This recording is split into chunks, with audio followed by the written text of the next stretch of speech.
ఏంటంటే అంత చరిత్ర కలిగినటువంటి వాడు అరవిందో వాడు అడుక్కోవాల్సినటువంటి పని ఉంది. ఇంకొకటి ఫోన్ చేసి అడగాల్సినటువంటి పని ఉంది. నీకు ఇసుకలో దోచుకోవాల్సినటువంటి పని ఉంది. ముందు బెల్ట్ షాప్లో దోచుకోవాల్సినటువంటి పని ఉంది. కాబట్టి నేను ఒక విషయం చెప్పా, నువ్వు అవినీతికి పాల్పడలేదు, ఎవరిని నేను అడుగు తినలేదనుకుంటే కాణిపాకం దాకా వచ్చి ప్రమాణం చేస్తావా అని అడిగింది. దానికి సమాధానం చెప్పండి. పాప కొంతమంది మీడియా మిత్రులు చెప్పారు, సార్ నేను మీరు సమావేశం పెట్టారు, దానికి పోటీగా సమావేశం పెట్టారు, డేట్ ఖరారు చేస్తున్నట్టు ఉన్నాడని చెప్పిన. అబ్బా నాకు కొంచెం ఊరట కలిగింది.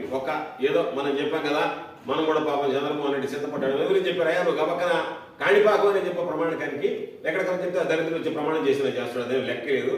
కాబట్టి కాణిపాకం అంటే ఏమన్నా భయపడి ఆగుతాడేమని చెప్తే నేను కాణిపాకమే చెప్పాను. ఎందుకంటే మళ్ళీ అక్కడ రమ్మని అంటే నేను వచ్చి ప్రమాణం చేసినట్టు కదా. ఇప్పుడు చెప్తున్నాడు కదా, నాకేం సంబంధం లేదు, నేను చాలా నీతిమంతుడిని, పాపం మన ఎప్పుడు చెప్తున్నాడు, ఆయన మీద చాలా కేసులు పెట్టారంట, ఆయన పోరాట యోధుడంట, పలం కండ లేకపోయినా కూడా పాపం మామూలుగా ఆయన బ్రహ్మాండంగా పోరాటం చేయగలిగినటువంటి శక్తి సామర్థ్యం కలిగినటువంటి వాడు అని చెప్పాడు. ఆయన శక్తి సామర్థ్యం కలిగినటువంటి వాడు, అంత పోరాట యోధుడు, అంత పోరాట పటిమ కలిగినటువంటి వాడు, ఈ అవినీతి మీద ఏంది, ఈ అవినీతి పనులకు పాల్పడేది, నీ పోరాటం, నీ పటిమ, నువ్వు స్వాతంత్ర సమరయోధుల కుటుంబం, జమీందారీ గిరి చేసినటువంటి కుటుంబం, కేరళకు ఇంపాల కర్రలు తిరిగినటువంటి దళితుడికి ఈరోజు పాప మట్టి ట్రాక్టర్ ఎత్తుకోవాల్సినటువంటి కర్మకి ఎందుకు పట్టింది నీకు? తప్పు కదా, చేయకూడదు కదా. కాబట్టి నువ్వు నా మీద రకరకాలు చెప్పు. 9 నెలలు అయిపోయింది, 9 నెలల్లో ఏ కేసు బయటపడాలి. ఈ రోజు దొంగ కేసుల కోసం ప్రయత్నం చేస్తారు, ఏ విధంగా ఇరికించాలి వెళ్ళని చెప్పి. నీలాగా భయపడేటువంటి వాడి కాదు, నీలాగా బయటపడేటువంటి పరిస్థితి కాదు.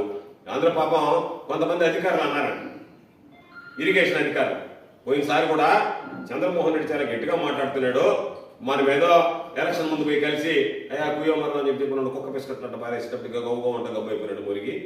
అదేవిధంగా వర్ధన్ రెడ్డిని కూడా రేపు ఎలక్షన్ ముందు మేనేజ్ చేసుకుంటే ఎంత పెద్ద అన్నట్టు ఒక పరికమాలన్నటువంటి వాడు ఇరిగేషన్ అధికారి. నేను సోమిరెడ్డి లాగా కుక్క పిసుకట్లు ఉండేటువంటి వాడు కాదు, గుర్తుపెట్టుకోండి. సోమిరెడ్డి ఒక కుక్క పిసుకట్లు వస్తే మొరగడం ఆగిపోవచ్చు, కానీ నేను అనుకున్నాను అంటే అది చేసి తీరుతాను తప్ప, దయచేసి పాపం మీరు ఏమన్నా ఆలోచనలో ఉండాలేమో, ఏముందిలే రేపు ఎలక్షన్ అప్పుడు ఆయన గెలిచినట్టు ఈయన కూడా కలిసి 5 మంది ప్రభుత్వం వచ్చే ముందని చెప్పి దయచేసి వాటిని పక్కన పెట్టండి. ఖచ్చితంగా చెప్తున్నా, ముందేమో కుక్క పిసుకట్లు వేశారు, అధికారంలోకి వచ్చిన తర్వాత అతనే చేసాడు, ప్లమ్ కేక్ అడిగాడు. ముందు 1 లక్ష 2 లక్షలు ఇచ్చారు, ఆ తర్వాత ఉద్యోగస్తులు ఉన్నారంటే 25 లక్షలు కావాలని చెప్పి కూర్చున్నాడు.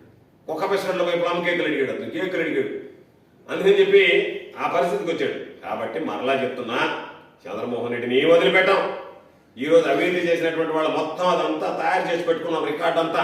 నీలాగా ఆడ జరిగింది ఏడు జరిగిందని చెప్పి ఆధారం లేనటువంటి కేసులు కాదు, ఆధారాలతో సహా, లారీ నెంబర్లతో సహా, జేసీబీలతో సహా, ఇటు ఏ రోజైతే టెండర్ డేట్ ఉందో టెండర్ డేట్కి ముందు చేసినటువంటి పనులతో సహా, మీరు బిల్లు చేసినటువంటి వాటితో సహా మీకు ఉద్యోగం పోతుంది, దానితో పాటు జైళ్ళకు పోతారు. ఎవడైతే ఎక్కడో మైనింగ్ కి పాల్పడ్డాడో మీరు అనుకుంటున్నారేమో దాచిపెడతామని, గంట బుర్ర కథ చెప్పినట్టు చెప్తారు.